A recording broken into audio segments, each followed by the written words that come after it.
एक महीने में वही चीज, वही मैं जानना चाहता हूं कि आखिर आप बोलते हैं कि हम जनता की सरकार है, जनता के द्वारा भारत के इतिहास में बहुत कम ऐसी सरकारें हुई हैं जो इतने प्रचंड बहुमत से जीत के आई हैं। इतने बड़े जनाधार होने के बाद आप उस जनाधार का अपमान कर रहे हैं, उस जनता के हितों का अपमान कर रहे हैं। कहीं न कहीं ये दुर्भाग्यजनक स्थिति है और भारतीय जनता पार्टी की यह व्यवसायिक नीति है, जनता का शोषण करना और अपना नीति बनाना।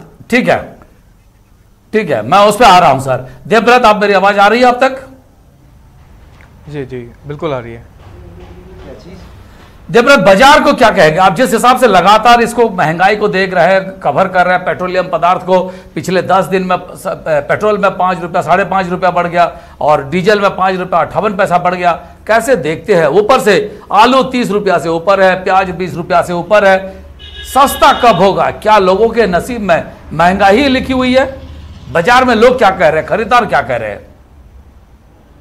जी बिल्कुल, क्योंकि जिस तरह से लॉकडाउन लगा, कोरोना का संक्रमण काल इसे कहा जा रहा है, और मेरे शब्दों में अगर इसे कहें तो ये संक्रमण काल से ज़्यादा संकट काल लोगों के लिए इस वक्त है। क्योंकि जिस तरह की तस्वीरें सामने आती है, अभी लगातार जो हम लोगों के पास जा रहे हैं, कई लोगों की सैलरी इस वक्त नहीं मिल पा रही है, कुछ लोगों के रोज़गार छिन गए हैं, कुछ लोगों की नौकरी छिन गई है। और ऐसे में अगर लगातार महंगाई बढ़ती है, राशन की, सब्जियों की कीमत, फलों की कीमत और पेट्रोल की कीमत तो हम देख ही रहे हैं कि पिछले 10 दिनों में लगातार जो कीमतों में इजाफा हुआ है, तो सीधे तौर पे आम आदमी की जेब पर बोझ बढ़ा है, आम आदमी के घर का बजट बढ़ा है। और पेट्रोलियम पदार्थों की अगर कीमतें बढ़ती है तो निश्चित तौर पे इसका असर सभी जगह देखा जाता है, न केवल आप वाहनों पर इसका नहीं कह सकते, क्योंकि अगर ट्रांसपोर्टेशन के चार्जेस बढ़ते हैं तो वस्तुओं के दाम पर भी इसका असर देखने को मिलता है। और ये देखने को मिल भी रहा है, क्योंकि अगर हम खाद्य पदार्थों की बात करें, अभी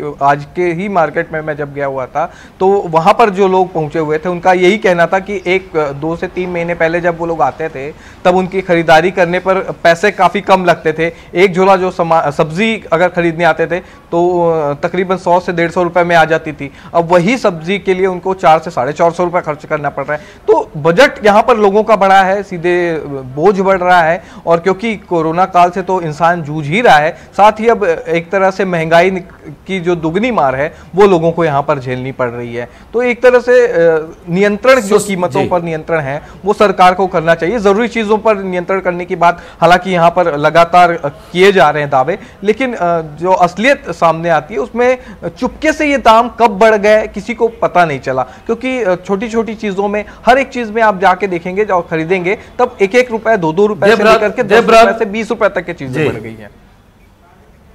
जी, हमने देखा खाद्य तेल भी है, चाहे तेल की बात करें वो उस पर भी चुपके से रेट बढ़ता गया है, कहीं 35 रुपया तक बढ़ गया कुछ तेल पे। पामोलिन तो आसमान छू रहा है। और जो बाजार में मिक्सचर खाते हैं, जितने भी चीज बनते हैं अक्सर पामोलिन से बनते हैं जो बाजार में मिलता है। तो इस तरह की जो चीजें हैं लगातार रेट बढ़ते जा रहे हैं, किसी की भी ध्यान क्यों नहीं है? देवव्रत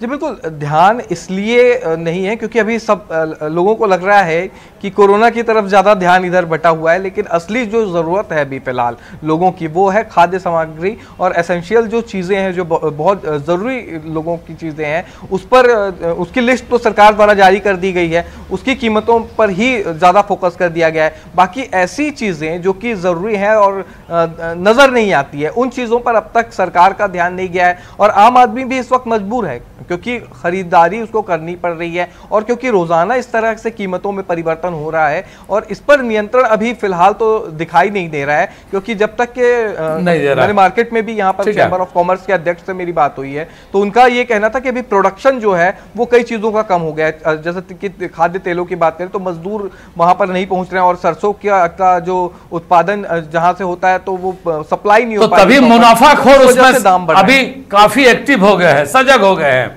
निश्चित सुशील जी, मुनाफाखोरों की अब दिन आ गई है, वो जैसे चाहे, जहां चाहे, जिस रेट पे चाहे, जिस दाम पे चाहे उसी दाम पे चीजें लेने लगे हैं। आखिर महंगाई को रोकने में क्यों असमर्थ हो रही है?